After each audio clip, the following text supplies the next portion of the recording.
NTRC নিবন্ধনের পরীক্ষায় শিক্ষকরা তাদেরকে ধাওয়া পাল্টা দেওয়া হচ্ছে এক অভিনব পদ্ধতিতে। আপনারা দেখতে পাচ্ছেন গায়ে লাঠি আঘাত না করেই এক অভিনব পদ্ধতিতে ধাওয়া করছে পুলিশ। আমরা এই মুহূর্তে দেখতে পাচ্ছি কৌশলগতভাবে তাদেরকে ধাওয়া করা হচ্ছে কোনো ধরনের লাঠিচার্জ ছাড়াই। ঢাকা রমনা জোনের ডিসি মাসুদ কামাল তার নেতৃত্বে কিন্তু এই মুহূর্তে পুলিশ সদস্যরা এখানে অবস্থান করছেন এবং যে আন্দোলনকারীরা এনটিআরসি নিয়োগ পরীক্ষা ফেল করা সেই আন্দোলনকারীদেরকে কৌশলে ধাওয়া করা হচ্ছে।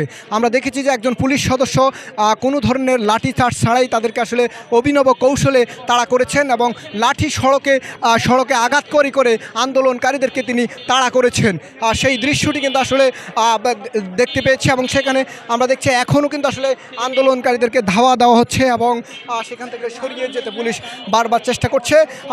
রমনা জোনের ডিসি মাসুদ কামাল তার নেতৃত্বে কিন্তু আসলে এখানে আন্দোলনকারীদেরকে ধাওয়া দেওয়া হচ্ছে। এনটিআরসি নিয়োগ পরীক্ষায় ফেল করা শিক্ষকরা বারবার জড়ো হওয়ার চেষ্টা করছে, পুলিশ তাদেরকে ধাওয়া দিয়ে সরিয়ে দিচ্ছে। জাতীয় প্রেস ক্লাব এবং আশপাশের এলাকায় তারা জড়ো হওয়ার চেষ্টা করলে রমনা জোনের পুলিশ তাদেরকে সরিয়ে দেওয়ার চেষ্টা করছে। এই মুহূর্তে আমরা দেখতে পাচ্ছি পুলিশের পক্ষ থেকে তারা জড়ো হওয়ার চেষ্টা করেছে, পুলিশের পক্ষ থেকে তাদেরকে সড়ক থেকে এবং বিভিন্ন ফুটপাথ থেকে তারা অবস্থান করছে, তাদেরকে সরিয়ে দেওয়া হচ্ছে। এই মুহূর্তে আমরা সেটাই দেখতে পাচ্ছি এবং সকালবেলায় তারা এখানে জড়ো হয়ে সড়ক অবরোধ করলে তাদেরকে একজন শিক্ষককে এখানে আটক করা হয়েছে, তাকে ধরে নিয়ে যাওয়া হচ্ছে, তাকে ধরে নিয়ে পুলিশের প্রিজন ভ্যানে উঠানো হবে এমনটাই জানানো হয়েছে। তবে এই মুহূর্তে আসলে আমরা দেখতে পাচ্ছি নারী শিক্ষকদেরকেও সরিয়ে দেওয়া হয়েছে, আরেকজন শিক্ষককে আটক করা হয়েছে।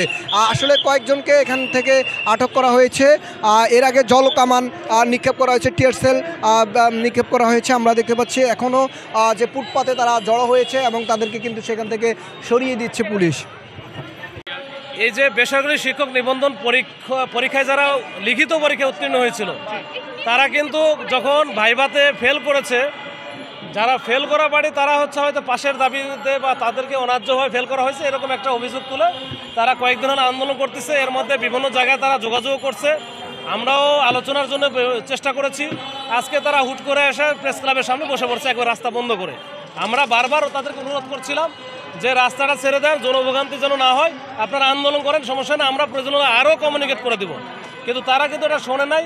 তাদের একটাই দাবি যে মাননীয় প্রধান উপদেষ্টা এখানে আইসা তাদের সাথে কথা বলতে হবে। তো এটা তো আমাদের পক্ষে সম্ভব না, এটা ইম্পসিবল।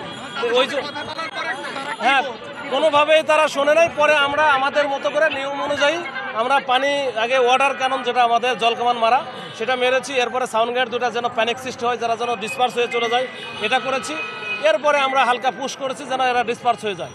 তো এই হচ্ছে অবস্থা। আমরা অন্য কোনো কিছু আমার জানা মতো এরকম ক্যাজুয়ালিটি নাই। হ্যাঁ, এটা তো 144 অল টাইম জারি করা আছে, তারপরেও এরা তো মানে না। যেমন ওইখানে একটা পার্টি এখন আছে, তারা মোটামুটি রাস্তা ছেড়ে দিয়ে তারা আন্দোলন করতেছে, আমরা কিচ্ছু বলি নাই।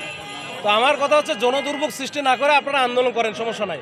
কিন্তু জনদুর্ভোগ কেন তৈরি করবেন, কেন রাস্তা বন্ধ করবেন? রাস্তা বন্ধ করলে সেখানে আমাদের আইনগত যে ব্যবস্থাটা আছে আমরা নিব।